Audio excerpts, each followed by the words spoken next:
Yo, what's up everyone, Project Moto here. Just going to have a look at the Multistrada 950S in the new colours, the GP white, so let's check it out.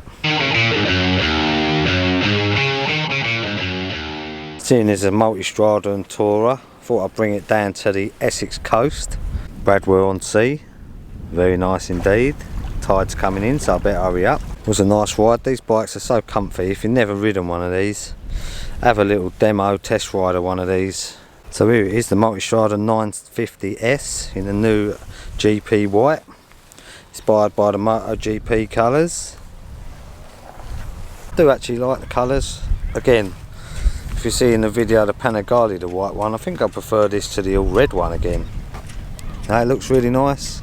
So I'll give you a little bit of information on these anyway. So this 950S, they're basically £13,995, a bit cheaper than the 1260S.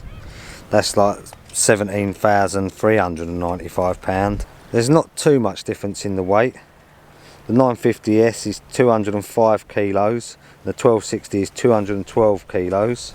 And in power, the 950 is 113 brake horsepower, whereas 1260S is 158 brake horsepower. So there's like 45 brake horsepower difference, and it's only 7 kilos lighter. I mean, they both ride really nice. Actually feels really light in the bends, but obviously the 1260 is faster than this. But you know, how fast do you want to go when you're touring? So now I'm going to have a little ride back on it. Show you a little bit of the footage on the road, see what it looks like. So on here you got the different modes: enduro, urban, touring, sport. I think we'll keep it in sport.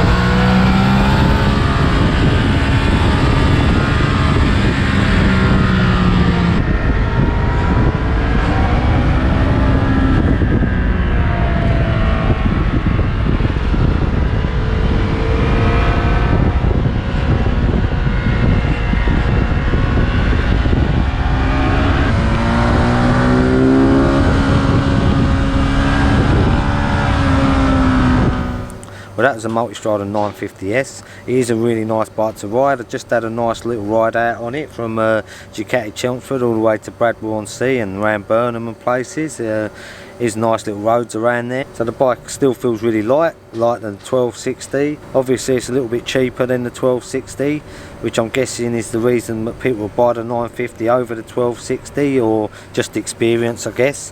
What I will say about the 950 is that it's taller than the 1260. So me not being the tallest person in the world, I'm only like 5'8".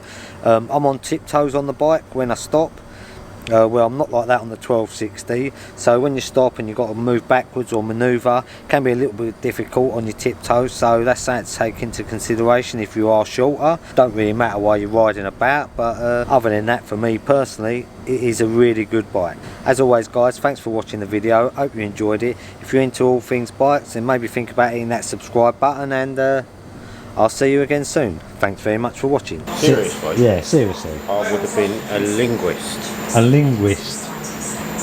Can you speak any other languages? No, not enough. I can understand a few bits and pieces, but I would like to be able to just... I saw a documentary. Are you recording this? Yeah, I'm recording. This is going to be a little interview for you. I saw a documentary once about a bloke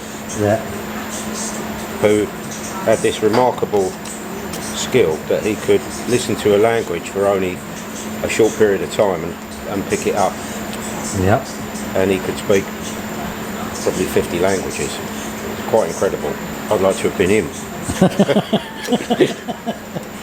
If you could speak any language fluent, what would you choose first? Oh, I don't know. French? No, not French. Russian? Oh, I don't know about Russian. German? Spanish? No. I'll tell you what, I'll speak Italian, I'll tell you. Edit that bit, Mark. Cut that bit.